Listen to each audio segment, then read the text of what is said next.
Uttaranchal university అనేది ఇప్పుడు current buzz. ఎక్కడ చూసినా కానీ ఉత్తరాంచల్ యూనివర్సిటీ అనే వినిపిస్తుంది. అండ్ దట్టు అసలు జాబ్సే కష్టంరా అనుకున్న సిచ్యువేషన్లో ఉత్తరాంచల్ యూనివర్సిటీలో 50+ జడ్జెస్, 500+ లాయర్స్ అండ్ అబ్రాడ్లో 2000+ అంటే వర్క్ చేస్తున్నారు. ఎంప్లాయ్మెంట్ అనేది అక్కడ క్రియేట్ అవుతుంది. అసలు ఏంటి అక్కడ క్యాంపస్లో ఉన్న సీక్రెట్ ఏంటి? సో మేడం, యాజ్ ఇఫ్ మీరు స్టార్ట్స్ చెప్తున్నారు కదా, ఓవరాల్ ఇండియాలో హై కోర్ట్స్లో కానీ డిఫరెంట్ కోర్ట్స్లో కానీ దగ్గర 55+ జడ్జెస్ ఉన్నారు మేడం.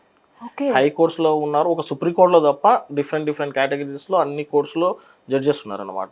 ఈవెన్ సుప్రీం కోర్టులో లెవెల్లో కూడా లాయర్స్ ఉన్నారు. దగ్గర ఇండియాలో we have around 1200+ lawyers different కోర్స్లో. నాకు తెలిసిన నెంబర్ తక్కువ అయితే.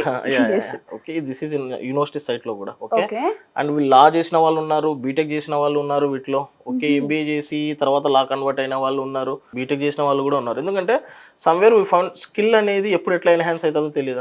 ఇప్పుడు బీటెక్ చేసుకుని ఎంబీఏ చేసే వాళ్ళు ఉంటారు అనమాట. సో ఈవెన్ ఎంబీబీఎస్ చేసి తర్వాత ఎంబీఏ వచ్చిన వాళ్ళు ఉంటారు.